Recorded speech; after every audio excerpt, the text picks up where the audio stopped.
আপোনাৰ সমষ্টিত উন্নয়ন হৈছে নে নাই? যোৱা কাৰ্যকালত আচলতে এটা দ্ৰুত উন্নয়ন আমি দেখিবলৈ পাইছোঁ।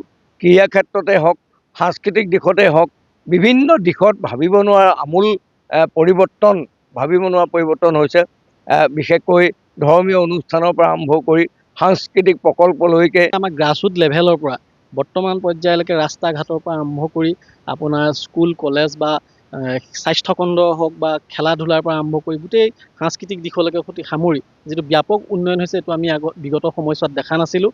আগৰ 10 বছৰ আগৰ যি খুমটাই আছিলে সম্পূৰ্ণ সলনি হ'ল খুমটাই সমষ্টি, বিশেষকৈ ৰাস্তা ঘাট আৰু খোৱা পানী, তাৰপিছতে আপোনাৰ ক্ৰীড়া ক্ষেত্ৰতো স্বাস্থ্য ক্ৰীড়াৰ প্ৰকল্প যিটো আমাৰ কিছুদিন আগতে মাননীয় মুখ্যমন্ত্ৰী হিমন্ত বিশ্ব শৰ্মা ডাঙৰীয়া আহি উদ্বোধন কৰিছিলে। এইবাৰৰ বিধানসভা নিৰ্বাচনত আপোনাৰ সমষ্টিত মূল যুঁজ কাৰ লগত হ'ব? এতিয়াতো আমাৰ ইয়াত বিজেপিৰ বাদে বেলেগ অন্য একো নাই। কংগ্ৰেছৰ ইয়াত একদম মানে অৱস্থা অতি বেয়া আৰু কংগ্ৰেছৰ ইয়াত নামেই নাই বুলি ক'ব পাৰি। আৰু AJP নেকি আছিলে তাৰোতো নাম নাই। আৰু আপোনাৰ বাকী যিসকল এতিয়া আছে ৰাইজৰ দলৰো আমাৰ ইয়াত কোনো স্থিতি নাই, মানে মানুহেই নাই।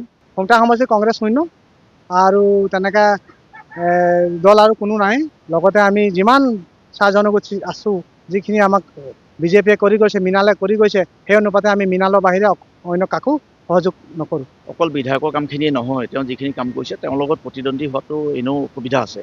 হয়তো কংগ্ৰেছলৈ কিছু প্ৰতিদ্বন্দ্বিতা হ'ব পাৰে, কিন্তু এই প্ৰতিদ্বন্দ্বিতা খুব এটা সবল প্ৰতিদ্বন্দ্বিতা নহ'ব। আপোনাৰ সমষ্টিৰ বৰ্তমানৰ বিধায়কৰ কাম কাজক লৈ আপুনি কিমান সন্তুষ্ট? নম্বৰটো দিবলগীয়া হ'লে 1ৰ পৰা 10 দিবলগীয়া হয়তো 10 আমি পৰাপক্ষে বেছিহে দিব পাৰিম, এতিয়া 10হে দিব পাৰিম। নম্বৰৰ কথা নাই, যদি ছাৰক আমাৰ যদি 100ৰ পৰা যদি 100ও দিব লাগে তাতকৈ কমেই হ'ব, আমি তাতকৈও বেছি দিব পাৰিম। তেখেতক 10ৰ ভিতৰতো 10ই দিব লাগে, কিন্তু মই 9 দিছোঁ। চাওক, এতিয়া নাম্বাৰ বুলি ক'লে ভুলেই হয়, কিন্তু কথাটো হ'ল কি, এতিয়া আমি তেওঁৰ পৰা যিটো আশা কৰোঁ, আমি যদি 100 যদি 1ৰ পৰা 10 যদি হয়, যদি আৰু যদি পৰা যায় 11 যদি পৰা যায়, আমি 11 দিব বিচাৰোঁ। মানে মই তেখেতক 10ৰ ভিতৰত মই 10 নম্বৰেই দিবলৈ মই দিব লাগিব বুলি মই ভাবোঁ।